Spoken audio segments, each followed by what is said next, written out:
దసరా నుంచి రైతు భరోసా నిధులు రెడీ చేసుకోవాలని ఆర్థిక శాఖకు సీఎం ఆదేశాలు. సాగు భూములకే సాయం. వచ్చే నెలలో గైడ్లైన్స్ రిలీజ్. డిజిటల్ సర్వేతో పక్కాగా పంట భూముల గుర్తింపు. 1,29,00,000 ఎకరాల్లో పంటలు సాగవుతున్నట్టు అంచనా. 7.5 ఎకరాలకు సీలింగ్ పెడతారని ప్రచారం అట.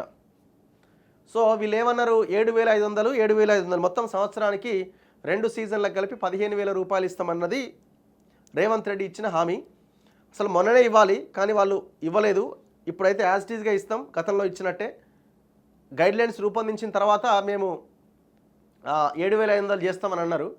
ఈసారి చేస్తారట. ఈ 7,500 చేసే కంటే ముందే వీళ్ళు మంత్రులంతా 31 జిల్లాలు తిరిగినట్టు, 31 33 జిల్లాలు తిరిగి అభిప్రాయాలు సేకరించారు. బట్టి విక్రమార్క వీళ్ళంతా ప్రతి జిల్లాకు పోయారు. మరి ఏం సేకరించారో, ఏం నిర్ణయం తీసుకోబోతున్నారో తెలియదు, కానీ గైడ్లైన్స్ మాత్రం వచ్చే నెలలో రిలీజ్ చేస్తారట, అంటే అక్టోబర్లో. రైతుల కోసం మరో పథకం అమలు చేసేందుకు రాష్ట్ర సర్కార్ రెడీ అయింది. దసరా నుంచి రైతు భరోసా కింద పెట్టుబడి సహాయం అందించాలని సూత్రప్రాయంగా నిర్ణయించింది. ఇందుకు అవసరమైన నిధులు సిద్ధం చేసుకోవాలని ఆర్థిక శాఖను సీఎం రేవంత్ రెడ్డి ఆదేశించారు. ఈసారి ఎకరాకు 7,500 చొప్పున పెట్టుబడి సాయాన్ని ఇవ్వబోతున్నారు. కొన్ని నిబంధనలతో పగడ్బందీగా రైతు భరోసా అమలు చేయబోతున్నారు.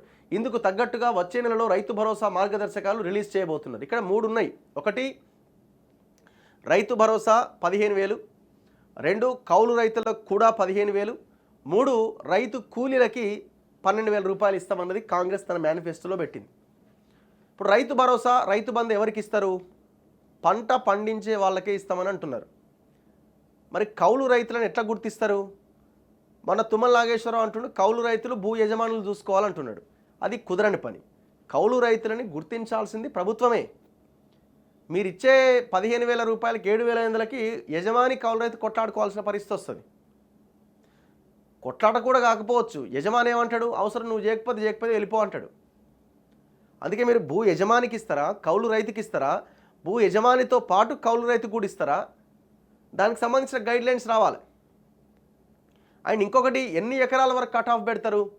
5 ఎకరాల, 7.5 ఎకరాల, 10 ఎకరాల? ఇక 10 ఎకరాలకు మించి పెడితే అయితే అది దానివల్ల ఉపయోగం లేదు.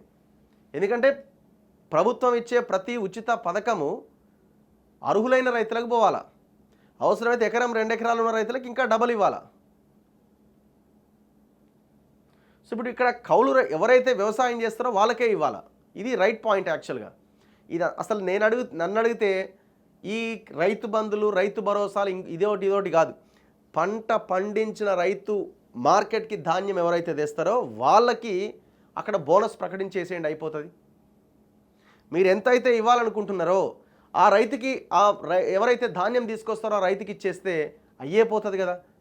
ఈ ప్రయోగం ఒక్కసారి చేసే ప్రయత్నం చేయండి. అప్పుడు నా కౌలు రైతు లేదు, నా భూమి లేదు, ఇంకోటి ఎవరైతే పంట తెస్తారో మార్కెట్కి వాళ్ళకి డబ్బులు వచ్చేస్తాయి. ఒక్కసారి ప్రయోగాత్మకంగా ఆ పని చేయండి. సో అది ఒక్కసారి అట్లా చేసిరనుకోండి, నెక్స్ట్ టైంకి అది ఆటోమేటిక్గా రైతు అలవాటు అయిపోతాడు. ఇప్పుడు ఇదేమో పెట్టుబడి సహాయం కింద ఇస్తున్నాం అంటున్నారు. సరే, ఒకసారి ఆ పెట్టుబడి సహాయం కింద ఎరువులో లేకపోతే ఇంకోటి ఉచితంగా సప్లై చేయండి ఒక ఇయర్కి. సో అదే ఇయర్లో పంట పండించిన ధాన్యాన్ని తీసుకొని ఎవరైతే పంట పండించారో వాళ్ళకి బోనస్ ఇవ్వండి.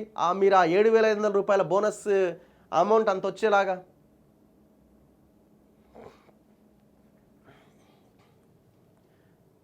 సో ఇట్లాంటి వాటి వల్ల రైతులకి లాభమా నష్టమా అంటే దుర్వినియోగం ఎక్కువ అవుతున్నది. ఎందుకంటే పంట పండించిన రైతులు కూడా వాళ్ళ అకౌంట్లోకి డబ్బులు వెళ్తున్నాయి, భూమి ఉన్న వాళ్ళకి.